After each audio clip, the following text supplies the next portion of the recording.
बूढ़े वृक्ष की कहानी बहुत समय पहले की बात है। एक छोटे से गांव के किनारे एक विशाल और पुराना बरगद का वृक्ष था। गांव के लोग उसे बूढ़ा वृक्ष कहते थे। इस वृक्ष की शाखाएं इतनी बड़ी और घनी थी कि दूर से ही उसकी छांव दिखाई देती थी। गांव के बच्चे उसकी शाखाओं पर झूला झूलते, पक्षी उस पर घोंसले बनाते और गांव के बुजुर्ग उसकी छांव में बैठकर अपनी कहानियां सुनाते। ये बूढ़ा वृक्ष गांव के लिए केवल एक वृक्ष नहीं था, वो गांव का संरक्षक और साक्षी था। उसने कई पीढ़ियों को आते जाते देखा था। उस वृक्ष ने देखा था कि कैसे बच्चे उसके नीचे खेलते खेलते बड़े हो गए, कैसे किसान उसके पास आकर आराम करते थे और कैसे गांव के लोग उसकी छांव में त्योहार मनाते थे।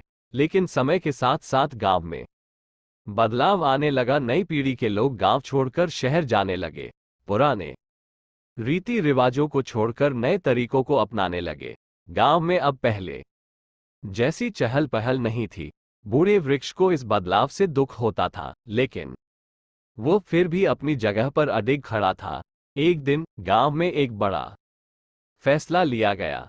गांव के मुखिया ने घोषणा की कि गांव के विकास के लिए एक नई सड़क बनाई जाएगी जो सीधे शहर तक जाएगी, लेकिन इसके लिए बूढ़े वृक्ष को काटना पड़ेगा क्योंकि वो सड़क के बीच में आ रहा था। ये सुनकर बूढ़े वृक्ष के पत्ते उदास हो गए। उसने कभी सपने में भी नहीं सोचा था कि उसे इस तरह काट दिया जाएगा।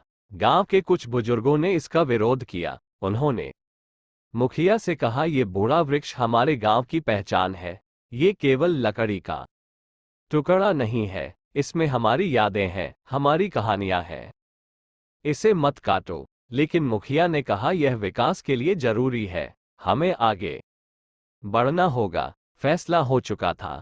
अगले दिन लकड़हारे आ गए और बूढ़े वृक्ष को काटने की तैयारी करने लगे। वृक्ष चुपचाप खड़ा था, जैसे वो अपने आखिरी समय का इंतजार कर रहा हो। तभी गांव के कुछ बच्चे जो वृक्ष के नीचे खेला करते थे, दौड़ते हुए आए और वृक्ष के चारों ओर खड़े हो गए। वे चिल्लाने लगे, इसे मत काटो, ये हमारा दोस्त है। बच्चों की इस मासूमियत को देखकर वहां खड़े सभी लोगों का दिल पिघल गया।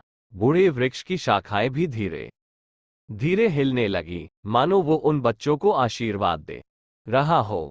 गांव के बुजुर्गों ने भी मुखिया से विनती की कि वृक्ष को न काटा जाए। मुखिया सोच में पड़ गया। उसने बूढ़े वृक्ष को देखा, जिसने उसके दादा दादी को बचपन में अपनी छांव में पनाह दी थी।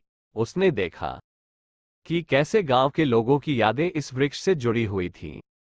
आखिरकार मुखिया ने एक बड़ा फैसला लिया। उसने कहा, हम सड़क की दिशा बदल देंगे। विकास जरूरी है, लेकिन हमारी परंपराएं भी उतनी ही महत्वपूर्ण हैं। बूढ़ा वृक्ष हमारे साथ रहेगा। ये सुनकर पूरे गांव में खुशी की लहर दौड़ गई। बच्चे नाचने लगे, बुजुर्गों की आंखें नम हो गईं और बूढ़ा वृक्ष फिर से हरे भरे पत्तों से लद गया। वह अपनी जगह पर खड़ा रहा, पहले से भी ज्यादा मजबूत और ऊंचा। इस घटना के बाद गांव के लोगों ने बूढ़े वृक्ष की और भी ज्यादा देखभाल करनी शुरू कर दी। उन्होंने उसके चारों ओर एक सुंदर बाड़ लगा दी ताकि वह सुरक्षित रहे। गांव के लोग अक्सर वहां आते, उसकी छांव में बैठते और उसे अपना सुख दुख सुनाते। बूढ़ा वृक्ष अब केवल एक वृक्ष नहीं था, वो गांव का इतिहास था। उसकी जड़ें गांव की मिट्टी से जुड़ी थी और उसकी शाखाएं गांव के भविष्य को दिशा दे रही थी। कहानी की सीख, इस कहानी से हमें ये शिक्षा मिलती है कि पुरानी चीजें केवल यादें नहीं होती, वे हमारे जीवन का हिस्सा होती है। आधुनिकता और विकास जरूरी है, लेकिन अपनी जड़ों और परंपराओं को कभी नहीं भूलना चाहिए।